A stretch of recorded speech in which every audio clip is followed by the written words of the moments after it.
하나님 아버지, 이 시간 이 아침에 저희를 주의 말씀으로 일깨워 주시며 또 저희의 주의 영으로 저희를 새롭게 하여 주시옵소서.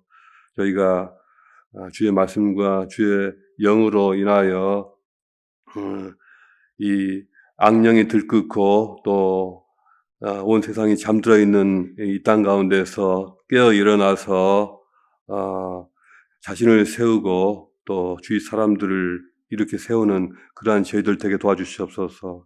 아버지 하나님이시여, 저희 모든 이웃들과 가정들이 주의 말씀으로 또 주의 영으로 새로워지며 또 일깨워지는 그러한 저희 역사가 이 교회 가운데서 충만하게 일어나게 도와주시옵소서.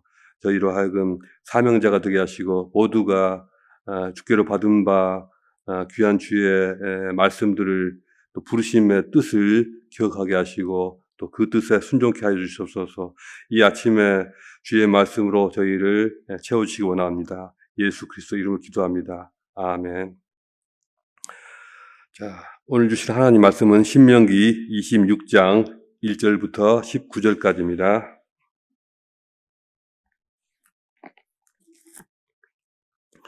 신명기 26장 1절부터 19절까지 저와 여러분이 함께 읽겠습니다. 내 하나님 여호와께서 내게 기업으로 주어 차지하게 하실 땅에 내가 들어가서 거기에 거주할 때에 내 하나님 여호와께서 내게 주신 땅에서 그 토지의 모든 소산의 만물을 거둔 후에 그것을 가져다가 광주리에 담고 내 하나님 여호와께서 그의 이름을 두시려고 택하신 곳으로 그것을 가지고 가서 그때에 제사장에게 나아가 그에게 이르기를 내가 오늘 당신의 하나님 여호와께 아뢰나이다. 내가 하나님께서 우리에게 주시겠다고 우리 조상들에게 맹세하신 땅에 이르렀나이다 할 것이요. 제사장은 내 손에서 그 광주리를 받아서 내 하나님 여호와의 제단 앞에 놓을 것이며 너는 또 내 하나님 여호와 앞에 아뢰기를 내 조상은 방랑하는 아람 사람으로서 애굽에 내려가 거기에서 소수로 거류하였더니 거기에서 크고 강하고 번성한 민족이 되었는데 애굽 사람이 우리를 학대하며 우리를 괴롭히며 우리에게 중노동을 시키므로 우리가 우리 조상의 하나님 여호와께 부르짖었더니 여호와께서 우리 음성을 들으시고 우리의 고통과 신고와 압제를 보시고 여호와께서 강한 손과 편팔과 큰 위엄과 이적과 기사로 우리를 애굽에서 인도하여 내시고 이곳으로 인도하사 이 땅 곧 젖과 꿀이 흐르는 땅을 주셨나이다. 여호와여, 이제 내가 주께서 내게 주신 토지 소산의 만물을 가져왔나이다 하고 너는 그것을 내 하나님 여호와 앞에 두고 내 하나님 여호와 앞에 경배할 것이며 내 하나님 여호와께서 너와 내 집에 주신 모든 복으로 말미암아 너는 레위인과 너희 가운데 거류하는 객과 함께 즐거워할지니라. 셋째 해 곧 11조를 드리는 해에 내 모든 소산의 11조 내기를 마친 후에 그것을 레위인과 객과 고아와 과부에게 주어 내 성읍 안에서 먹고 배부르게 하라. 그리할 때에 내 하나님 여호와 앞에 아뢰기를 내가 성물을 내 집에서 내어 레위인과 객과 고아와 과부에게 주기를 주께서 내게 명령하신 명령대로 하였사오니 내가 주의 명령을 범하지도 아니하였고 잊지도 아니하였나이다. 내가 애곡하는 날에 이 성물을 먹지 아니하였고 부정한 몸으로 이를 떼어두지 아니하였고 죽은 자들을 위하여 이를 쓰지 아니하였고 내 하나님 여호와께서 말씀을 청종하여 주께서 내게 명령하신 대로 다 행하였나이다. 행하였사오니 원하건대 주의 거룩한 처소 하늘에서 보시고 주의 백성 이스라엘에게 복을 주시며 우리 조상들에게 맹세하여 우리에게 주신 젖과 꿀이 흐르는 땅에 복을 내리소서 할지니라. 오늘 내 하나님 여호와께서 이 규례와 법대를 정하라고 내게 명령하시나니 그런즉 너는 마음을 다하고 뜻을 다하여 지켜 행하라. 내가 오늘 여호와를 내 하나님으로부터 인정하고 또 그 도를 행하고 그의 규례와 명령과 법도를 지키며 그의 소리를 들으리라 하건하였고 여호와께서도 내게 말씀하신 대로 오늘 너를 그의 보배로운 백성이 되게 하시고 그의 모든 명령을 지키라 화건하셨느니라. 그런즉 여호와께서 너를 그 지으신 모든 민족 위에 뛰어나게 하사 찬송과 명예와 영광을 삼으시고 그가 말씀하신 대로 너를 네 하나님 여호와의 성민이 되게 하시리라. 아멘.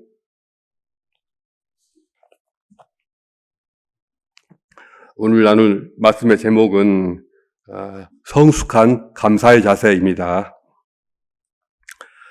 성경은 끊임없이 우리에게 감사하는 마음을 가르칩니다. 만약 우리가 감사하는 삶을 살고 있다면 하나님과 올바른 관계를 맺고 있는 것입니다.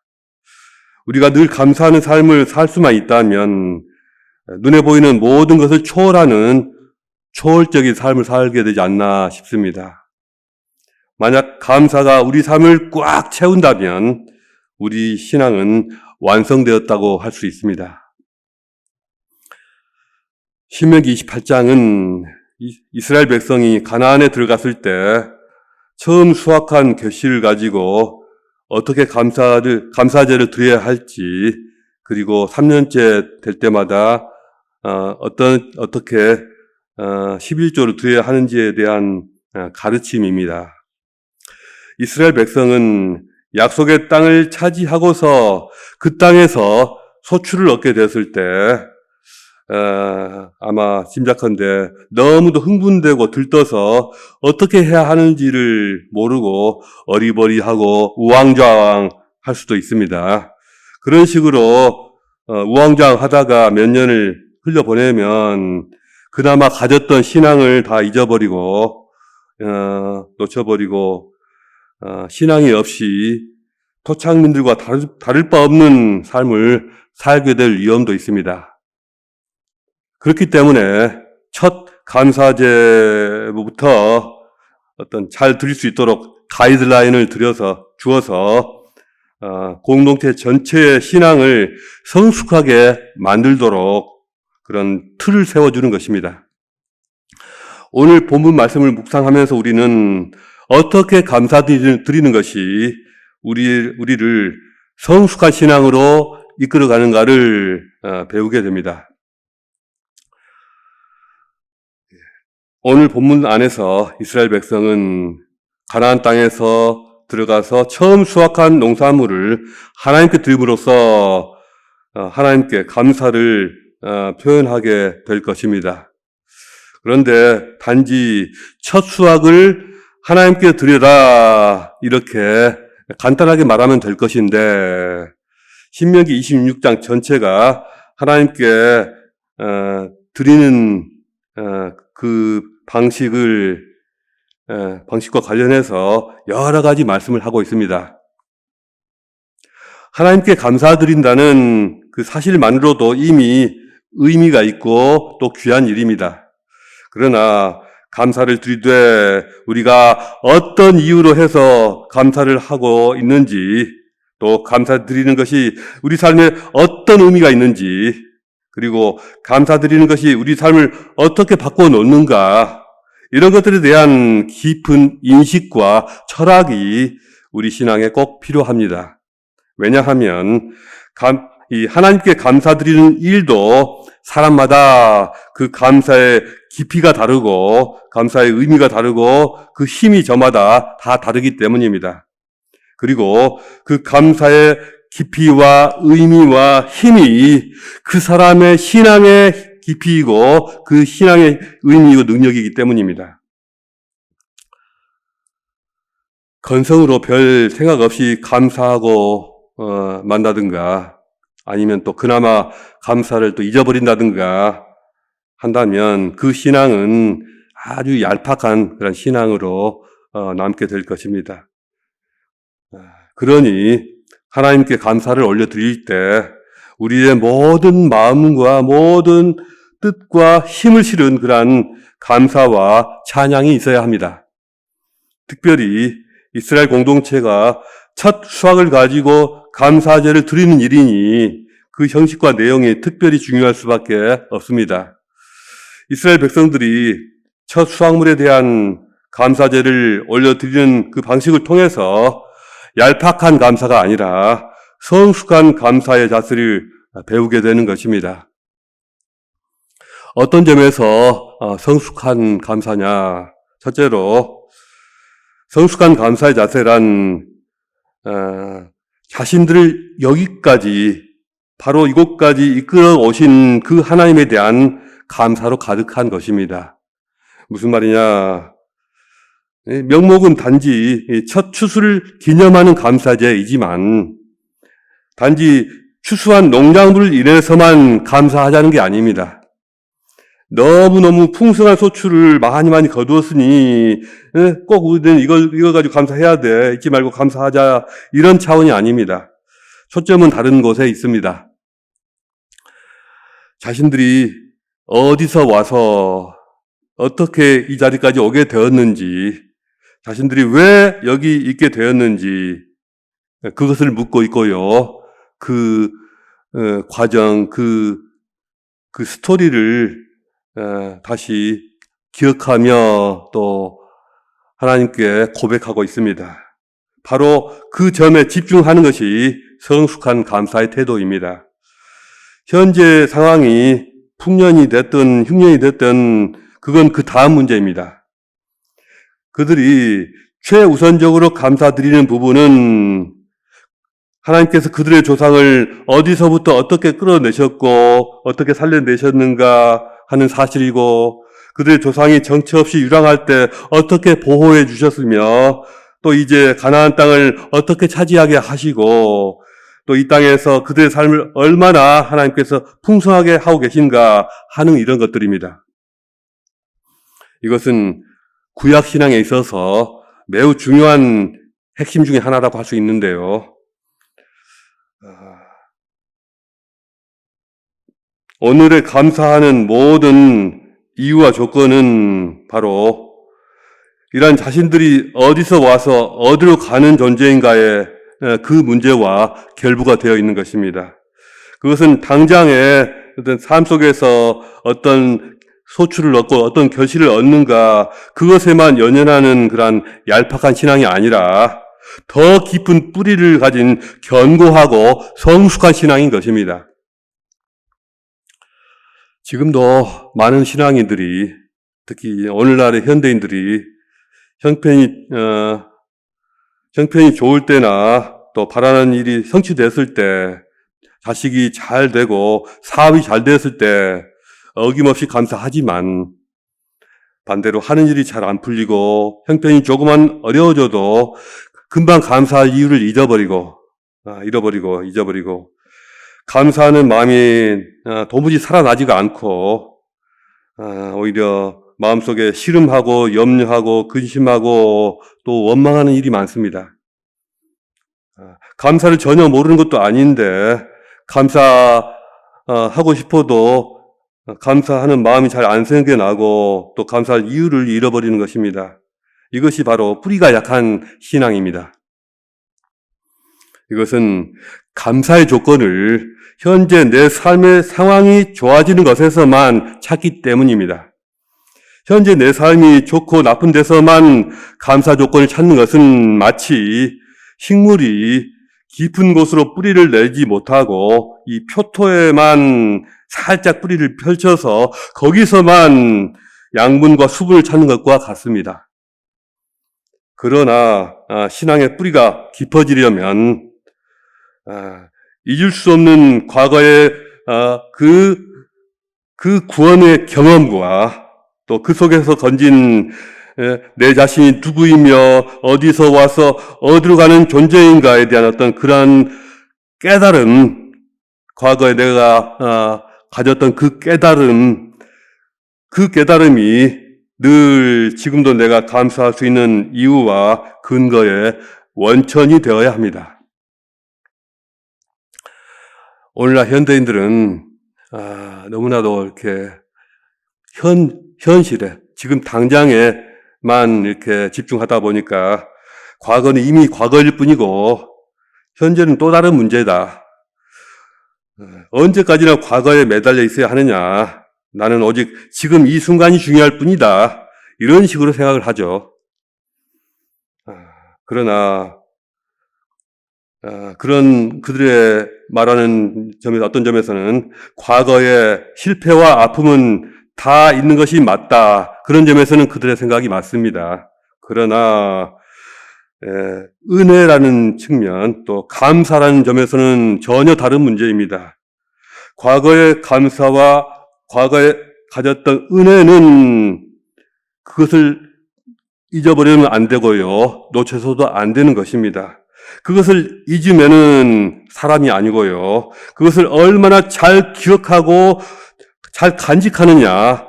그것이 제대로 된 인간인지 아닌지를 보여준다고 할 수가 있습니다.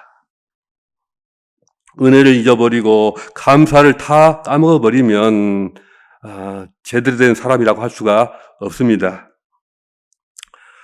그렇게 과거의 경험에 대한 그 경험을 기억하며 그 감사를 마음속에 잊지 않고 품고 있을 때 현재 눈앞에 여러 가지 상황에 대해서도 감사할 거리를 쉽게 금방금방 찾을 수 있는 밝은 눈을 갖게 됩니다. 지나온 역사를 돌이켜보면서 그 안에서 내게 행하셨던 하나님의 은혜를 기억하고 회상하면서 깊은 감사에 젖어 있다 보니 이제 좋은 땅까지 주셔서 탐스러운 과일과 곡식을 거둘 수 있게 하시는구나. 올해는 조금 덜 거뒀구나. 그러나 내년에는 또 많이 주실 테니 아무런 문제가 없다. 감사하다. 이런 것이죠. 이제 우리 눈앞에 이렇게 좋은 땅까지 주셔서 탐스러운 과일, 곡식들을 거둘 수 있게 하시니 얼마나 감사한가. 이런 감사를 드리지 않을 수 없는 것입니다. 이렇게 늘 자신들의 근본을 기억하고 자신들의 본질을 잊지 않으면서 그 연장선상에서 현재 감사 이유들이 더해지고 감사의 제목들이 추가가 되는 것입니다.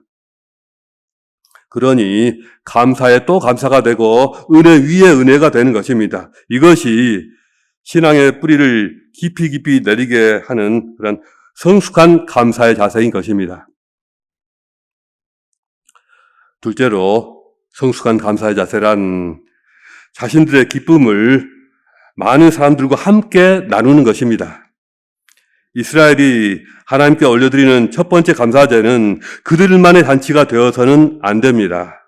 주위의 약한 자들, 고아와 과부와 나그네와 레위 사람들을 다 불러 모으면 얼마나 많겠습니까? 그들과 함께 나누며 함께 기뻐하라 하십니다. 그들과 이렇게 나눌 때 그 기쁨이 더욱 커지고 그들의 행복이 완성되는 것입니다. 또한 3년 동안에 3년마다 땅의 소산에서 드리는 11조가 있는데요. 그 11조는 과부와 고아와 나그네 그리고 레위 사람들과 같은 이 가난한 사람들을 위해서 사용하라고 명하십니다. 백성들은 자신의 성읍에서 먼저 가난한 이 사람들을 위한 구제를 미리 행한 후에 이 중앙 성소, 이 하나님께서 정하신 성소가 있는 곳, 아마도 상당 기간 실로라는 땅에 있었겠죠. 그곳에 나와서 감사제를 드리면서 하나님께 주께서 시키신 대로 우리는 이렇게 행하였나이다라는 그러한 일을 아뢰었습니다. 가난한 자들을 돌보는 일에 가난한 자들 돌보는 그 일이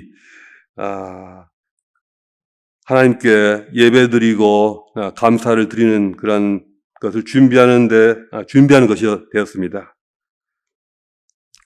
가난한 자들 구제하는 일이 하나님께 나아가고 하나님께 예배드리는 것을 준비하는 것이었다는 것이죠. 그것으로 그들의 감사가 극대화되었습니다. 하나님께서 주신 은혜는 독점하기 위한 것이 아니라 나누기 위한 것입니다. 하나님이 베풀어 주신 은혜는 나눠지고 또 나눠져야 합니다. 그럴 때 더 큰 감사가 되고 더 큰 기쁨이 됩니다. 이렇게 퍼낼수록 고갈되는 것이 아니라 퍼내고 나눠주고 나눠줄수록 더 채워지고 더 많이 흘러나오는 것이 이 하나님의 은혜요, 하나님의 축복입니다. 하나님께 많은 것을 받고 누릴 수 있음에도 불구하고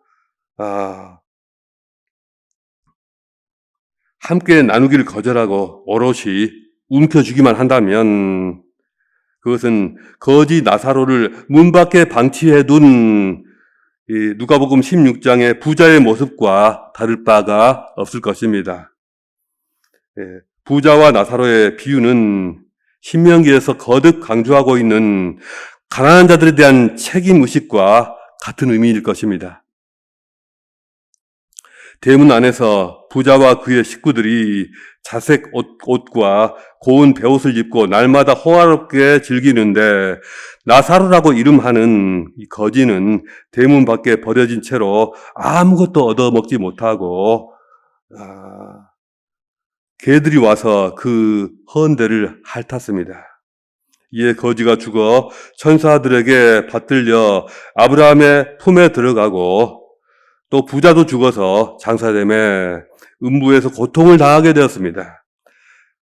하나님이 쏟아 부어주시는 은혜를 홀로 독점하고 나누기를 거부하는 개인이나 공동체나 사회를 하나님은 용서치 않으십니다. 혹시 우리 교회에서 우리가 즐기는 잔치가 우리들만의 잔치는 아니었는가? 우리가 하나님의 은혜가 필요한 사람들 찾아서 초대하는 일에 소홀하지는 않았는가? 우리가 가난한 자들에 대한 책임을 충분히 다하고 있는가? 어디선가 따뜻한 관심과 도움을 필요로 하는 사람들이 있고 누군가의 손길과 돌봄이 필요한 사람이 있는데 무심결에 그냥 지나치지는 않았는가? 하나님께서 우리 눈을 밝히사 저들을 보게 하시고 우리 마음을 더욱 활짝 열어서 그들을 이끌 수 있게 하시기를 기도합니다. 셋째로, 성숙한 감사의 자세는 하나님의 백성으로서의 책임의식을 새롭게 합니다. 성숙한 감사의 자세란 받아 누리는 것에 취해서 기뻐하는 것으로 머무르지 않고 하나님께서 자신들에게 명하신 것을 마음속으로 다시 새기며 온전히 따를 것을 다짐하는 것입니다. 신명기는 감사제를 어떻게 드려야 하고 또 어떻게 11조를 드려야 하는 것을 일깨운 후에 곧바로 하나님의 명령과 규례와 법도를 지켜 행할 것을 일깨우고 있습니다. 이것은 하나님께서 베풀어 주신 것들에 대한 진정한 감사가 하나님의 말씀에 대한 순종으로 연결되어야 하기 때문입니다. 미숙하고 어린 신앙을 가졌다면 감사가 단지 감사로만 끝날 것입니다. 또 다른 뭔가를 얻을 것만 자꾸 기대할 것입니다. 그러나 하나님께 감사하면서 마음속에 한번 생각해 보십시오. 감사를 드리는데 그 마음속에 어떤 거룩한 의무감과 책임감이 이렇게 차오른다면 그 사람이야말로 성숙한 신앙을 가고 있는 것입니다. 그런 사람은 감사하는 마음으로 인해서 하나님의 말씀을 더욱 가까이 하게 되고 감사하는 마음으로 말씀을 깊이 묵상하게 되고 더 나아가 그 말씀에 순종하게 될 것입니다. 넷째로, 이러한 성숙한 감사의 자세가 그들을 다른 모든 족속들보다 탁월하게 만들 것입니다. 19절을 보겠습니다. 그런즉 여호와께서 너를 그 지으신 모든 민족 위에 뛰어나게 하사 찬송과 명예와 영광을 삼으시고 그가 말씀하신 대로 너를 내 하나님 여호와의 성이 되게 하시리라. 이 말씀처럼 그들이 받아 누리는 것들에 대한 깊은 감사가 말씀에 대한 순종으로 이어질 때 그들은 모든 민족 위에 뛰어난 백성이 될 것입니다. 신명기는 이렇게 말하고 있는 것 같습니다. 눈앞에 많은 것들이 주어지면 함께 누리고 즐거워해라. 그러나 그것으로 인해서 눈이 멀지 않도록 해라. 하나님의 규례와 법도를 지키고 행하는 일에 오히려 집중하며 마음을 쏟아라. 현재 상황이 좋고 나쁜 것에 너무 연연하지 말고 장차 너희를 통해서 하나님이 이루어주실 일들을 기대해라. 우리 민족을, 우리 조상들을 보듬고 사랑하셨던 그 여호와 하나님께서 오늘도 살아계셔서 우리의 역사를 주관하실 것을 또 이끌어 가실 것을 믿고 확신하라. 그 말씀인 것이죠. 그들이 늘 하나님께 감사하면서 온 마음을 다하고 또 뜻을 다하여 주의 법도를 지켜 행할 때 하나님 백성으로서의 품위와 존엄성이 그들에게서 생겨나게 될 것입니다. 이것이 그들을 위대하게 만들 것입니다. 위대한 인격으로 만들고 위대한 민족을 만들고 위대한 리더를 만들 것입니다. 이것이 하나님의 약속입니다. 이스라엘 백성들의 성숙한 감사의 자세가 그들을 이렇게 만들어갈 것입니다. 오늘 우리가 신명기 26장에서 배운 것은 이스라엘을 성숙하게 만들어주는 올바른 감사의 자세에 대해서였습니다. 우리 눈앞에 열매로 주어진 것들에 대해서 하나님께 감사하십시다. 크고 작은 모든 것들에 대해서 우리가 그것을 누리면서 즐기면서 감사하십시다. 그러나 그보다 먼저 우리를 이 자리에까지 이르게 하신 모든 은혜를 기억하며 그 하나님께 감사하십시다. 우리끼리만 감사하지 않도록 하고 감사와 우리의 기쁨을 흘려보내고 널리 풍성하게 나눌 수 있는 그러한 기회를 놓치지 맙시다. 하나님께 대한 우리의 감사가 거룩한 책임감과 의무감으로 이어지게 하고 하나님 말씀에 순종으로 나가게 합시다. 그 성숙한 감사와 책임감과 순종을 우리 하나님께 드림으로써 교회적으로나 개인적으로나 함께 성장해 가고 탁월해지는 그러한 은혜가 있기를 주님의 이름으로 축복합니다. 오늘 주신 말씀을 생각하시면서 기도하시겠습니다. 우리가 우리를 성숙하게 만드는 그러한 성숙된 감사를 드릴 수 있도록 말씀을 생각하시면서 기도하시겠습니다.